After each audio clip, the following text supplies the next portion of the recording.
Hi, welcome to the ICYMI Chan Show. Thanks for joining the conversation.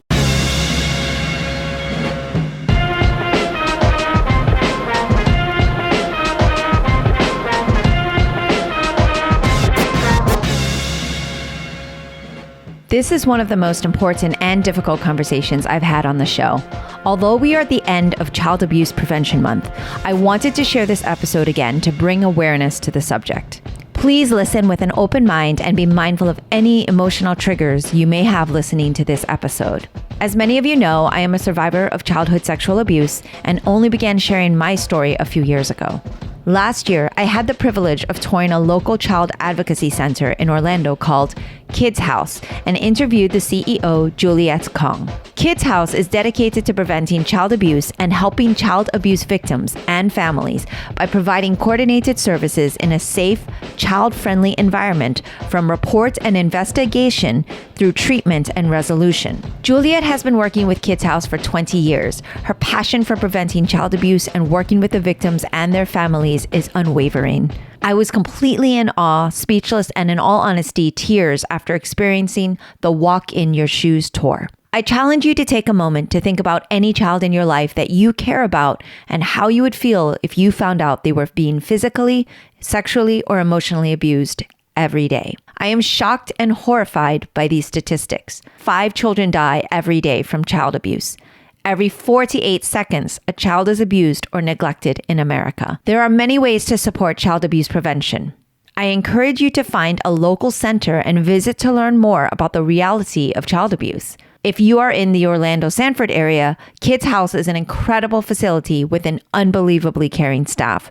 Please check out their website where you can make a donation, volunteer, and gather resources to help prevent child abuse. If you're in Florida, the hotline is 1-800-ABUSE. Again, please be mindful of any emotional triggers you may experience from hearing about child abuse in this episode, but I implore you to listen on to this very important and impacting conversation with Juliette Kong. If you are enjoying these conversations, please rate my podcast on your platform of choice and share it with others. If you would like to support the work I do with a donation, you can become a patron of the show by visiting my website or patreon.com/ICYMI-chan. For comments or suggestions, reach out on social media at ICYMI-chan. Now, on with the show. Juliette, thank you so much for joining me on this podcast today and for inviting me to come out to Kids House. Thank you for coming. We're always so glad to share stuff about Kids House and what we do, especially during Child Abuse Prevention Month. Yeah, and so can you just tell me a little bit about what's your elevator pitch to people who don't know anything about what Kids House is, and just kind of share what it is that you do here and what you offer. Kids House is a children's advocacy center in Seminole County, and what we do is we provide hope to children that have been victims of abuse. So we provide services including medical exams, forensic interviews, child advocacy, and also mental health services to victims of abuse from 0 to 18. Our children that come through here have been victims of physical, sexual abuse, neglect, and medical neglect. Yeah, and I think that this makes people very uncomfortable to talk about, and they don't realize how common it is. You and I are speaking in April right now, and it is, Child Abuse Prevention Month. How common is child abuse? Child abuse is actually a lot more common than people think. When it comes to physical abuse, if you don't know, one of the top deaths of children under the age of 4 is by physical abuse. So many children in our community are victims of abuse. We serve over 1,000 children per a year. So that within itself can tell you. We also, just within Seminole County, within the child abuse hotline, the child abuse hotline receives between 3,000 to 4,000 calls per year regarding abuse allegations. Wow. I just had the unique and, I don't want to say the word traumatic, but it was the traumatic experience of getting the tour, which you call the Walk in Their Shoes tour. Walk in Their Shoes tour. And of course, as a survivor of childhood sexual abuse, it was on many levels extraordinarily impacting. But I think for anybody to do this tour, you would really get to see and experience and feel the gravity of what this is like. And so this tour that you have set up is absolutely phenomenal. And you can say all these statistics, and it is baffling and absolutely horrifying, but I think doing this tour really kind of puts that in light and shows you right in your face, like, hey, no, this is what the reality is. Can you tell me a little bit about the tour itself? Like, was this something that the kids' house, is that very specific to here? Is it something you decided that would be a really good way to kind of bring awareness and also for, I guess, for potential people to see if like this is kind of good for their family member? Like, can you tell me a little bit about the tour itself? Well, we call it the Walk in Your Shoes tour because it involves a child's and actually their story and what they experienced when they actually came through Kids House. This is an actual story. So we've changed the names and we've changed a few things, but it's an actual child that has came through Kids House. And the story brings you into a child's life that has been brought with allegations of sexual abuse. And it walks you through exactly all of the services that she was provided while she was here. And you get to know that child's inner story, but then also know what services we provided to that child. It is meant to be emotional. It is something that Kids House has developed throughout the years. So we've been doing the Walk in Your Shoes tours for a while. It is something that we take pride in because working at Kids House is more than just work. There's a passion behind it. There's a passion that each one of our team members has, and one of those things and ways that the buy-in for not only community members but our team is to go through your Walk in Your Shoes tour. So that you can actually experience what a child actually does go through when they're here at Kids House. Yeah, it was so impacting. And, for those listening, if you're in Central Florida in Orlando, like I highly recommend, you take that experience. And so not only just to build empathy, but just education. Like it was such an educational experience to think that it's such an educational experience to kind of go through that and also see the different steps of support and advocacy, and from the medical exams to the therapy. I got to meet the rock star of the facility, which is Jordan, the dog, the therapy dog, and that was very special because, in all honesty, I just shared with you earlier off air that I needed that therapy dog at the end of this thing, so it was a perfect way to end the tour because it was so emotional for me. And audience members who are listening, that I have shared a lot about my story and my experiences, and this was absolutely, every person that I met here was able to kind of bring me to such a calm and really like connect with you on a level where, all they were taking me through the story and the tour. But I mean, for me, I just felt like I got a really great therapy session and I was able to I just felt so supported. And so what you do here with your staff, while I've met therapists, I've met a lot of advocates and counselors, I think there's something very special and unique to Kids House where, it's not just the logistics of, you meet A, B, C, D person, but maybe you could tell me a little bit about your selection for why and who comes on board with you, because like you said, there's beyond a passion, and there's something very fluid and connective between going from one room to the other and meeting each person, yet there's a familiarity, like you just feel like you're just kind of in one place, which is I guess the point. Yeah, it is. As a children's advocacy center, that's one of the main things that we do is providing services under one roof. But it's a team of people who do all of those services.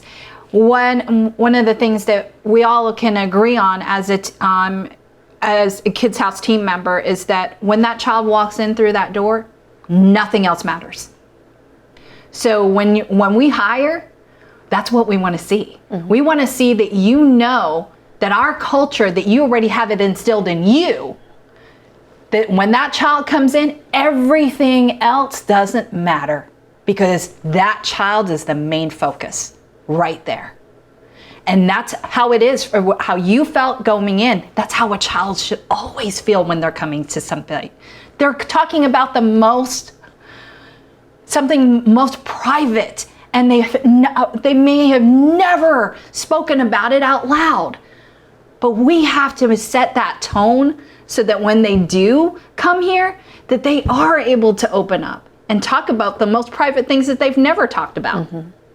Yeah, absolutely. And that definitely resonates. And so talk to me about your passion, because you're obviously very passionate, and you've been here for how many years? 20 years. 20 years. How has that role evolved for you over time? Because I'd love listeners to understand, like, one, why you're so passionate, but yeah, tell me about your time here at Kids House. It's been really interesting because when I was in my undergrad, I wanted to work with children.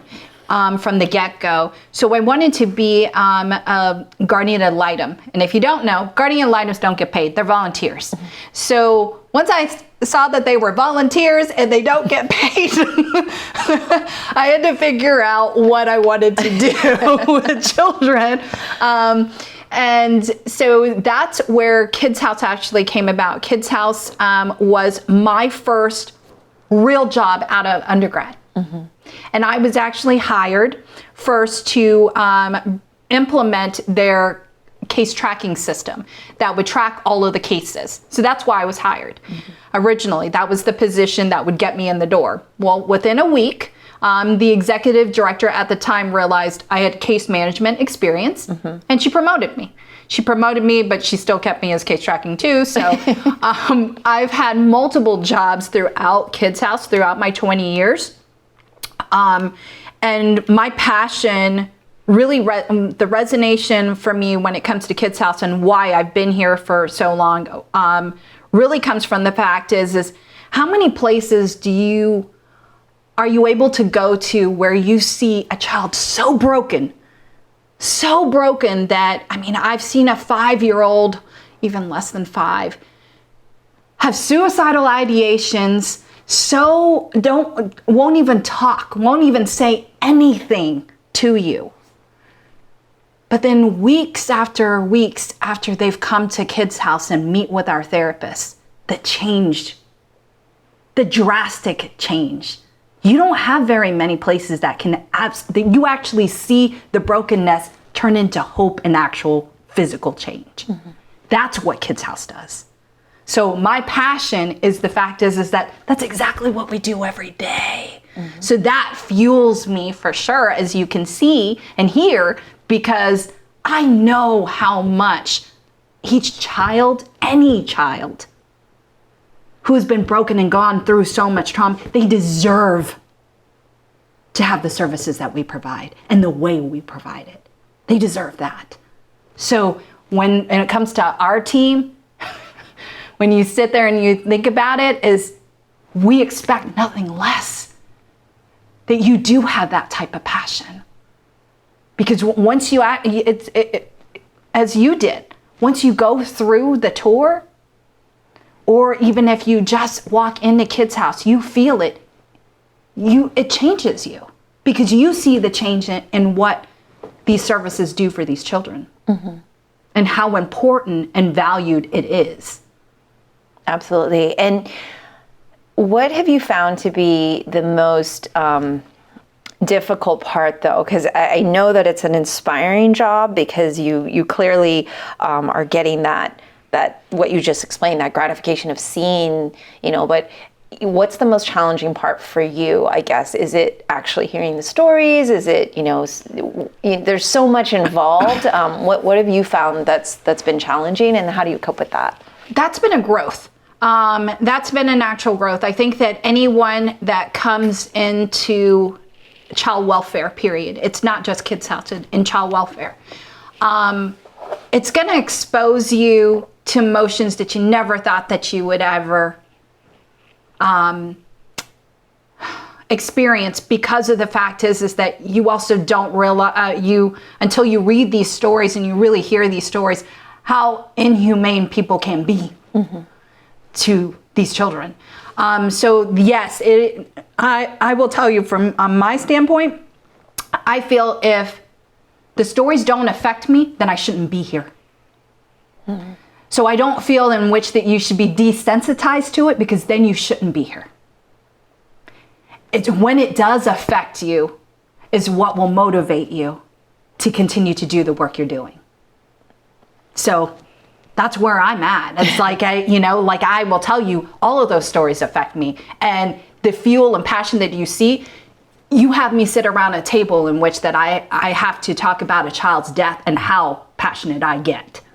And how I will advocate, how my whole entire team will step up and advocate for that child, to making sure that child, even though that child has passed away, is still heard. Yeah. And I'm so in awe of the fact that you've been doing this for 20 years, and that it's not surprising, because I know you, that you're still passionate, but that it hasn't, broken you down, and then just because it's a lot to deal with, and that just speaks to your strength and your personality, and it's just really commendable. So thank you. First of all, thank you, because the work you're doing absolutely makes a difference. I mean, I've only been here an hour, and I get that. It was just like a glimpse into barely, scratching the surface, because it's so much more than just the tour and seeing the rooms and hearing the story. I know that it can be grueling, and it's not work that you can just go, 5 o'clock's done, I'm going to go home now. I mean, how do you not think about it? How do you not get emotionally attached? So, but I'm sure the families are grateful, and I know that I heard the stories that there's like a graduation at the end when the kids go on their way. But,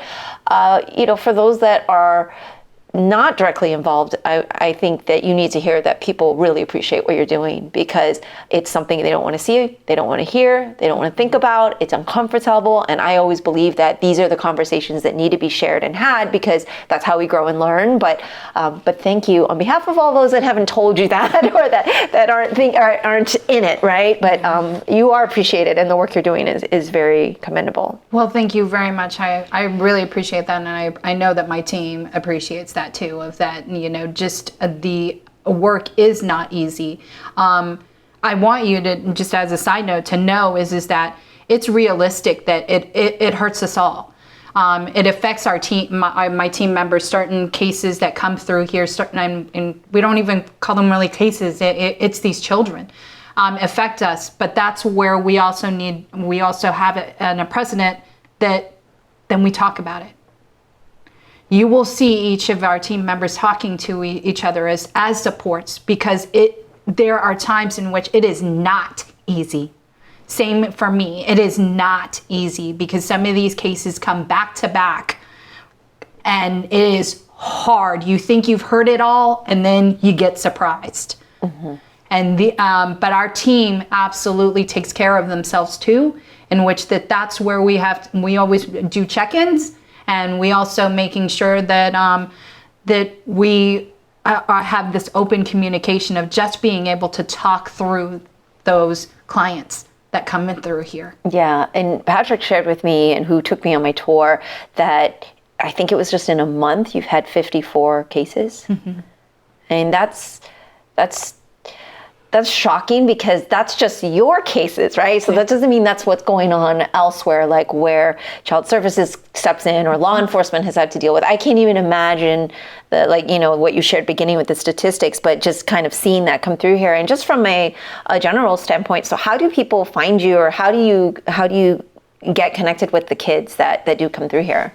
Well, the first thing is that normally the process is that to come through Kids House is abuse report gets called into the hotline. So into the abuse hotline is a report is then called in, and once the report is called in, it's then diverted to where the county that the child resides in, and so it would come to Seminole County Sheriff's Office, which is the Sheriff's Office holds a contract for Child Protective Services in Seminole County, and then from there, depending on it going to law enforcement and Child Protective Services are the ones who mainly contact us. We provide a direct service to them. So it is a part of their investigation, is why kids come through Kids House. We are in a statute, in the Florida statute in Chapter 39 under the Children's Advocacy Center, and we're also under Chapter 39 in which that certain children or certain cases have to come through Kids House. So any child that has injuries from the neck up that is under the age of 5 has to come to Kids House. There are, for sexual abuse cases, if there's STDs or anything like that under the age of 12, that is a requirement for Kids House. So there are certain types of cases that are mandatory in the state of Florida that have to come through our facility. I see. And can you tell me a little bit about what Child Abuse Prevention Month represents? Because obviously that's very connected to what the work you do here. And each month there's so many awareness months and things like that. But what does that mean for you, the work you do, and the community you serve? Child Abuse Prevention Month is really big. One, it is getting out to the community that child abuse is real, that it is happening in your community, it is happening in your neighborhood. To say it's not is something that you're definitely have your head in the sand, because it is happening. And especially right now with the pandemic, it's even raised higher. So for me, when you think, I'm not sure if Patrick showed you about Faith's Garden. So Faith's Garden is out front of Kids House. And Faith's Garden was named after a child that was 4 years old who passed away from physical abuse. And if you go into Faith's Garden, it's a place of reflection. And on there is stones, paver stones, and each of the paver stones has represents a child who has passed away in Seminole County due to abuse. That is what we want to prevent. That is why Child Abuse Prevention Month is so important too, is because that awareness is that it's real. Children are dying from child abuse. And with the pandemic, what we've seen is that there's been an increase in our physical abuse cases and the intensity of the physical abuse cases. So prevention is so important. It is about saying your child crying is okay. Children don't die from crying, but you picking up your child when you're so angry could. Yeah.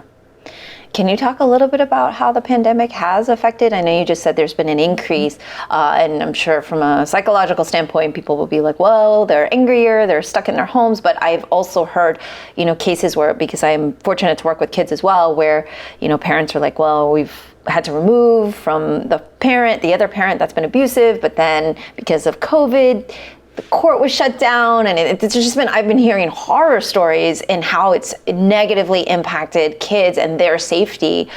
Maybe you could speak a little bit to that, and if there's anything you can share. Yes. What has happened, as of last year in 2020, when the pandemic first started, when we had the shutdown, that affected a lot of things. Because children are not visible in the community, of course, so then you don't have the mandated reporters, which are your teachers, your counselors, your coaches. They're mandated reporters. So those kids weren't being visible. So we saw a decrease in our reports. But what we did see an increase is emergency visits.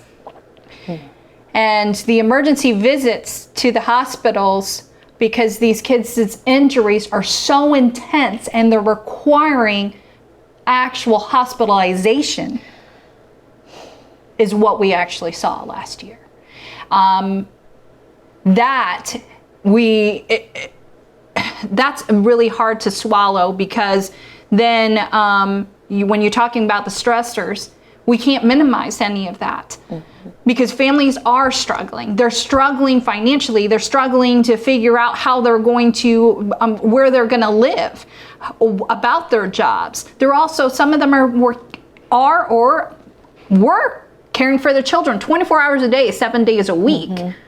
So the amount, the intensity, we can't, and the stressors, we can't minimize that of how it was and continuing to affect our children. We also have, you have to also remember is that what people forget is that children pick up on that. They pick up on your stress. Mm-hmm. They feed off of it. And how do children react when they're stressed? They don't have the best behavior, right? So it's a domino effect if you think about it. You've got a stressed out parent and you've got a child who doesn't understand everything that's going on, and it's not expected to, but doesn't know how to deal with the feelings that they're feeling. Mm-hmm. And reacting abnormally than their normal behavior. That's absolutely instrumental in what creates child abuse. Yeah, and I feel and hope, with the vaccine and that we're all turning a corner and that we can have that awareness. There's a difference between being overly paranoid and seeing a kid and go, maybe that kid might be being abusive, but what can mandated reporters do to also help be aware? Because I know it becomes a feeling of guilt when you go, wow, I didn't know this was happening. Mm-hmm. And are there things that us as normal citizens can look for in the community to kind of help? And when should we speak out? When should we not? When are we overstepping our boundaries? It's such a difficult thing to gauge. Well, I will tell you, as long as you're not a mandated reporter, I want you to know it's not your job to investigate. Mm-hmm. It's our job. Mm-hmm. So your job is, if you suspect it, you call the 1-800-96-ABUSE hotline number. That's what you do. It is not your job to investigate. You are calling in because you suspect child abuse. Hey, you're not saying that it's happening. There are others that are involved who are investigating, is it happening? So suspecting child abuse, I would say, here's the thing, is there normal signs? If you talk about the waitress a couple months ago who saw the little boy in the restaurant and she called 911. There's sometimes some certain obvious signs of bruising. Kids normally get bruises on what we call their normal points of their elbows, their shins. But if you see slap marks or if you see grab marks, that's a whole different story. You also have that you don't know when, because sometimes children, and majority of children and adults do this, is that when something traumatized happens, they internal. They go internal and their demeanor completely changes. That alone doesn't mean that they've been sexually abused or physically abused. But again, that's not your job to investigate. That's ours. If you feel something has happened and you can connect some form of dots, all we need is a child's name. That's all we need. And we'll figure it out from there. That's what the abuse hotline does, is that you provide that child's first and last name, if possible. If you can provide the last name, they will find that child. And then we'll investigate it. And we'll determine if it is. But it's not yours to decide. If you suspect it, it's how much is it in which that we would rather you call it in for us to investigate than to know that you didn't because you weren't sure if you should or shouldn't. Mm-hmm. We want you to, because then it could save a child's life. Yeah. Yeah, and I'm sure you see here, oh, I guess I should have called, or now I feel bad. And of course, none of us are trained to know and see, and we take it upon ourselves. Well, we don't want to get the parent in trouble if we're not sure, and this could open but you're right. The alternative being, having another unfortunate name in the garden, having another case come through here. I'm sure that you would love it if you had to close down Kid's House because there was never any abuse ever again. That would be like an ideal world that's impossible, but it's a goal though. It's a goal. That's what we talk about. It's like we would love a world without a child abuse that take us out of the job. Mm-hmm. Mm-hmm. take us out of the job. I mean, I've been here for 20 years, but if all of a sudden there was no child abuse, I'm okay not having a job. I really am. Yeah. Because unfortunately, we can't say that now. Yeah. And even more today that we can't say that now because going back to the pandemic has caused even more stressors, and we're even more concerned about our kids more than ever. They're having their own internal stress too. So we're, even though that our numbers, our numbers are not high to which that we've seen in the previous years, but we also know it's coming. Yeah. That's what, and it's sincere, is that we do know it's coming, because as children are back in schools, back in the daycares, that's why when Patrick tells you about the 54, that's what we're starting to see.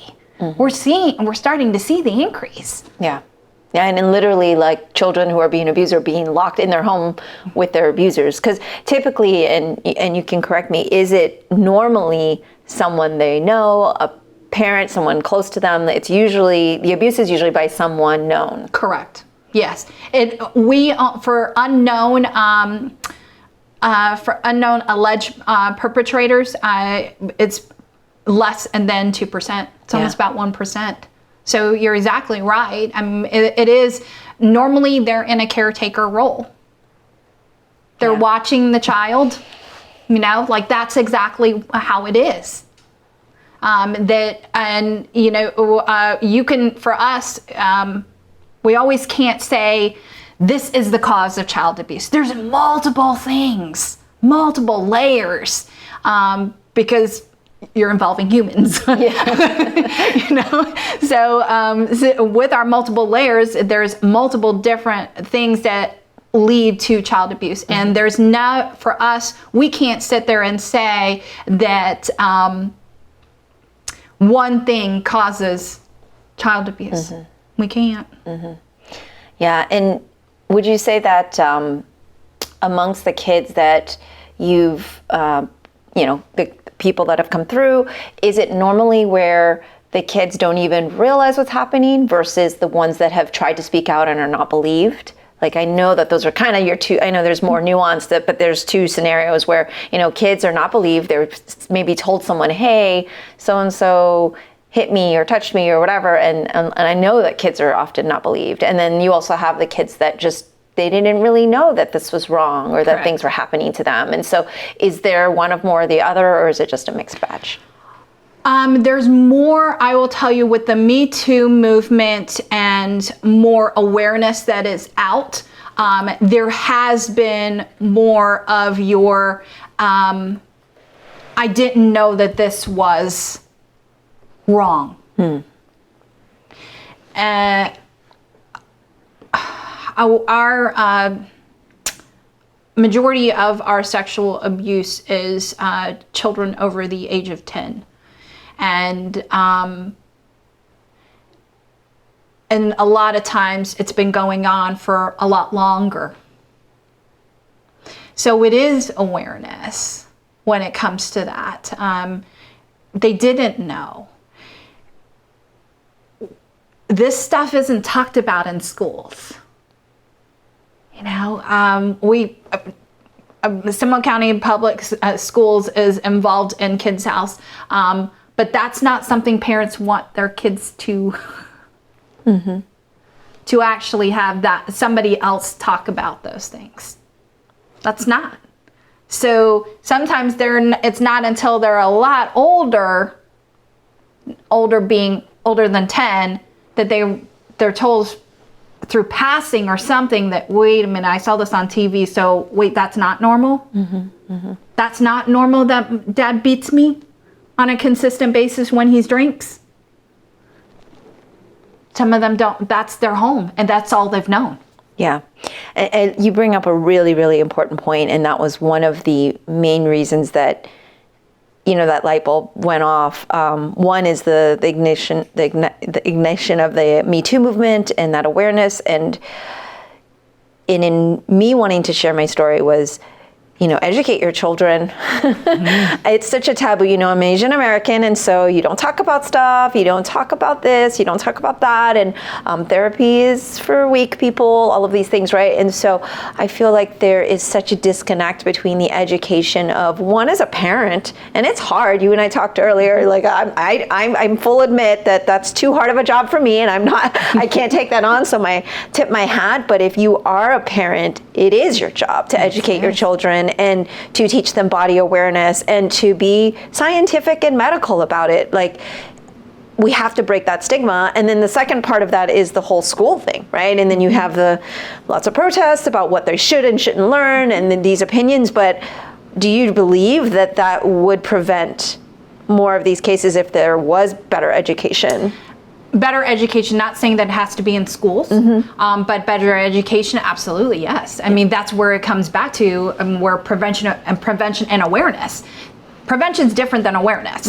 And the awareness piece of that this is happening, and this is what you do if something is happening, should be done. And it should be done, not just parents. I have to say, I really do feel as a parent myself, it's important. It is my responsibility, and solely, yes, my responsibility, but I have a community. I have a community support. I have family support. And sometimes it's just even having those conversations with your family support or your support systems to figuring out how to best speak to your child. Because I can do that all day. Like, trust me, 20 years of experience, my child's not going to have a problem, but my child's never going to have a sleepover. But it is different. It's absolutely different for other people. But that's where you have to find your resources, because there are resources. There are actual books that talk through those on that child's level. So even reading a book. And you make a good point when it comes to knowing your body parts. It's a real interesting factor, because I grew up too not knowing the technical names of my private parts, right? But it is important, because saying Grandpa touch my purse is not comparable to Grandpa touched my vagina. Right. Exactly. Yeah. And I think this is something that, with the awareness and with things like Child Prevention Month, Child Abuse Prevention Month, and all of that, it's just something we have to keep hearing as a society. It is okay to have these discussions. And like you said, there are resources to help you do it from every facet, not just the body awareness, but even how to talk to your child about death, how to talk to your child. Right. Those things are hard. As a parent, of course, you're not going to just know just because you are a parent. There's education for parents as well, and support. So I love that you brought that up. I did want to talk a little bit about that issue of kids not being believed, though, or the fear they're not going to be believed, because I think that's one of the reasons they also don't speak out, right? Is that something that you see a lot? And then how can we turn our ears and our eyes on to, believing children, and what more can we be doing, in that regard? It's not that I don't have a hard time with it. I guess with the believe, it doesn't come up very often for us, because we believe every child that comes in. Right. That's not second. That's our norm.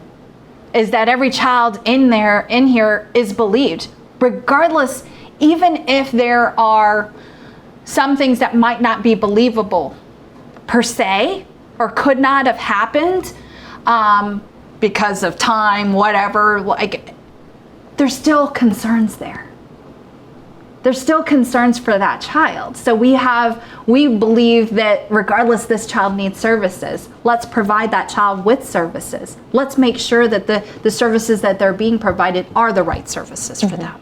So when you say believe, that's hard for me, because every child that comes through here is believed. Right. But you're trained, and you're also, this is your passion and your job. And I think I refer to just having parents tell me that, or having friends tell me, oh, so-and-so, the daughter was trying to tell the dad about the mom and vice versa. And I'm like, how does that even happen, But I think it's just like you said, us constantly bringing awareness, educating ourselves. There's more that we can do, but what are other ways people can help so we don't feel so powerless, we don't feel so uncomfortable with this, that we can talk about it, we can feel a little bit more knowledgeable? Like what are ways that we can help prevent this? Well, first of all, like just so that you know, is that on Kids House's website, kidshouse.org, there are parenting tips. There are prevention tips that we absolutely line out as a resource. You also want to know that as a Children's Advocacy Center, that is something. So if you feel that you need some education or some additional resources, we can provide that to you. We can direct you to different resources. We have 3 therapists that are on staff, and the amount of books, education books that we have on variety of different things, we can be able to refer you to some of those resources. Mm-hmm. So I also think the thing is, when it comes to awareness and prevention of child abuse, with everything, knowledge is power. And so, and I know that's, poetic or whatever, but it's real. You have to do your part too. And you have to do your part, as like you have, Mimi, of coming here, of learning more about Kids House and about what we do, but also learning this is real. This is real, in which that it's going on in your backyard, and not minimizing that. And you using the podcast, that brings awareness. Starting that discussion is the foundation to making it more normalized, per se, to having those types of conversations that may be uncomfortable. When I say about calling in a report of child abuse, if you suspect child abuse, I really mean it. I'm not just saying it. Is that if you suspect something, it's not your job to investigate it. You're not expected to. We want you to just call it in. That within itself, taking that stigma. And I didn't emphasize this, but as long as you're not a mandated reporter, you don't have to tell them who called it in. You can do it anonymously. That within itself can just be left that you called it in anonymously, but it's being investigated. Yeah. That's important. That's where we have to get to.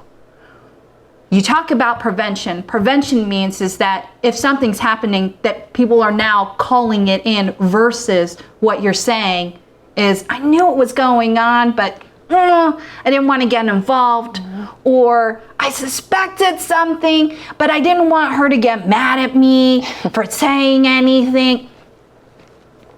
No, you don't have an out, because you can call in an abuse report anonymously. Mm-hmm. And no one's going to contact you back.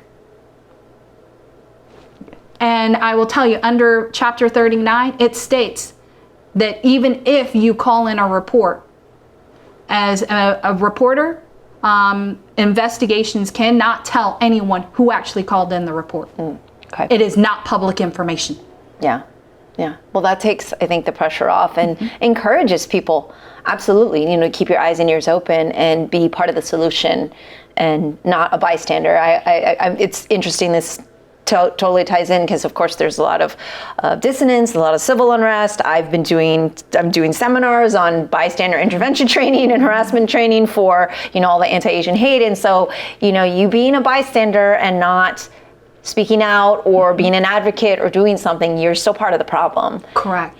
Just because you didn't bully a kid doesn't mean that you're not the bully if you saw it happen and you didn't speak out or advocate. I'm not saying for people to, jump in and fight someone or anything, but you have to be part. If you see something, then you don't report it, then, you should you should carry that guilt actually, right? But I mean, if you, like you said, but if you just suspect, you're not sure, it's much better to just go ahead and report it, because that's not your job at that point. You just drop it into the professional's hands, and then they take it over. So that's really valuable information that you shared. Yeah. And sometimes I will just give you an example is, I saw something in a grocery store of a mother and her child, and the incident, first it was a one-time incident when I first saw it, but then it started to escalate even more.